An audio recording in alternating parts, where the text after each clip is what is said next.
दिनों से हम बात कर रहे हैं कांग्रेस जिन सीटों पर लगातार 3 बार 4 बार हार रही है उनकी। आज ऐसी एक सीट की बात करते हैं, फुलेरा। आज जयपुर जिले की सीट है। कल परसों हमने शाहपुरा की और जयपुर जिले की दूसरी सीटों की बात की थी। फुलेरा में लगातार 3 बार से कांग्रेस हार रही है। ये एक डॉक्टर हरि सिंह का गढ़ था। डॉक्टर हरि सिंह बड़े दिग्गज हुए हैं जाट राजनीति के भी, खुद पेशे से डॉक्टर थे, बहुत अच्छे सर्जन थे, लेकिन लगातार जीतते थे अपने इलाके से।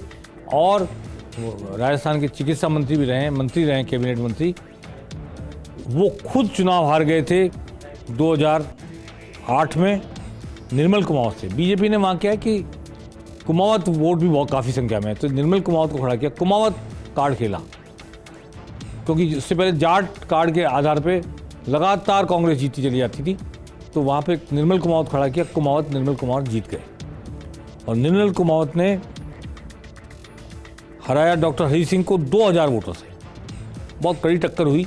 डॉक्टर हरि सिंह बहुत बड़े दिग्गज थे, वो हार जाएंगे ऐसा लोग मानने को तैयार नहीं थे, पर 2700 वोटों से हार गए। निर्मल कुमावत ऐसे जीते कि उसके बाद दूसरी और तीसरी बार फिर वो जीतते चले गए। दूसरी बार बजरंग ककरेले को टिकट दिया कांग्रेस ने और वो 24,000 वोट से हार गया। कांग्रेस ने उनको टिकट दिया, उनके आए 60,000 वोट और बीजेपी के आए 84,000 वोट। निर्मल कुमार दूसरी बार फिर विधायक बने फुलेरा से और फुलेरा गढ़ बन गया बीजेपी का। निर्मल कुमार तीसरी बार फिर बने विधायक बीजेपी की तरफ से। लेकिन इस बार मुकाबला काफ़ी कड़ा रहा, क्योंकि डॉक्टर हरि सिंह के बेटे को, विद्याधर सिंह को टिकट दिया गया कांग्रेस से और वो मात्र 1132 वोट से हारे। यानी निर्मल कुमावत की जो जीत थी 24,000 वोटों की 2013 के चुनाव की, वो 2018 में आते थे 1132 वोट की रह गई। लेकिन यहाँ 2 इंपॉर्टेंट फैक्टर थे। एक तो कांग्रेस की बागी स्पर्धा चौधरी आरएलपी से खड़ी हो गई, हनुमान बेनीवाल की पार्टी से, उन्होंने 9000 वोट लिए। और बीजेपी के भी एक बागी दीनदयाल कुमावत खड़े हो गए निर्दलीय, उन्हें 8716 वोट मिले। मजे की बात यह है कि अगर ये मान लिया जाए कि दीनदयाल कुमावत ने सारे वोट निर्मल कुमावत के काटे, स्पर्धा चौधरी ने सारे वोट विद्याधर सिंह चौधरी के काटे, ये मान भी लिया जाए, तो अगर ये वोट दोनों खड़े नहीं होते और उन्हीं को जाते वोट, जाट वोट और कुमावत वोट, तो मेरे ख्याल से परिणाम 150 वोट से उलट जाता। तो ये दोनों निर्दलीय प्रत्याशी ने, आरएलपी की प्रत्याशी स्पर्धा चौधरी और निर्दलीय प्रत्याशी दीनदयाल कुमावत ने बड़ी भूमिका निभाई फैसला होने में, कि फैसला इस तरफ होते होते उस तरफ हो गया। जो वोट इन्होंने काटे अपने अपने संबंधित प्रत्याशियों के, उनकी वजह से आप देखेंगे अंतर इतना सही है। दोनों के वोट मिला दिए जाए तो एक के वोट बीजेपी में मिला दें, एक के वोट कांग्रेस में मिला दें, तो ये 1132 वोट की जीत बीजेपी की अचानक 150 वोटों की कांग्रेस की जीत में बदल सकती, अगर ऐसा होता तो।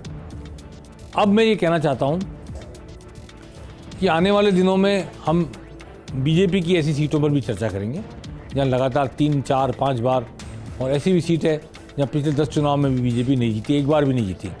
इन सीटों की चर्चा करेंगे और आपके सामने रखेंगे। ये नहीं कि सिर्फ कांग्रेस की हार की सीटों की हम चर्चा कर रहे हैं। हम सोचते हैं कि एक बार कांग्रेस का दौर पूरा निकल जाए, कि बीजेपी की लगातार हार वाली सीटें और ऐसी सीटें जहाँ बीजेपी कभी भी नहीं जीती, उन सब का हम आपके सामने तफसील से ब्यौरा रखें, आपको बताएं कि 15-15, 20-20 साल तक एक पार्टी लगातार हारती रहती है, फिर भी पार्टी कोई ऐसा प्रत्याशी तैयार नहीं कर पाती जो टक्कर दे सके, चुनाव जीत सके। तो अब वक्त है इस बात का कि एक तो अशोक गहलोत के स्वस्थ होने का इंतजार किया जाए, ताकि दिल्ली में जो होने वाली बैठक है सचिन पायलट अशोक गहलोत को लेकर, उस पर सबकी निगाहें टिकी हुई है। वो कब होती है, 3 तारीख को होती है, नहीं होती है, या कब होती है। दूसरा, इस बात का इंतजार रहेगा कि सालल सर की जो जीते हुए हारे हुए प्रत्याशियों की कांग्रेस की कार्यशाला थी, वो स्थगित हो गई है, तो वो कार्यशाला अब कब होती है। और तीसरा, इस बात का इंतजार है कि जो संगठन की नियुक्तियों के बारे में आला कमान से बात करके आए हैं गोविंद सिंह डोटासरा प्रदेश अध्यक्ष, 27 प्रदेश जिलाध्यक्षों की नियुक्ति होनी है, 85 सचिवों की नियुक्ति की जो रोकी गई लिस्ट है वो फाइनलाइज होकर बाहर आनी है। और इस बात की भी चर्चा है कि मंत्रिमंडल में भी कुछ फेरबदल किए जाने की बात चल रही है। होती है नहीं होती, मात्र 4-6 महीने के लिए अभी कह नहीं सकते, लेकिन जो संतुलन कोई बनाना चाहते हैं जिलावार, क्षेत्रवार, जातिगत रूप से, तो उस पर ये सारी कवायदें कांग्रेस में जारी है। जब अमली जामा पहनाया जाएगा तब हम उसकी समीक्षा करेंगे। पेनल्टी कॉर्नर में आज बस इतना ही। नमस्कार।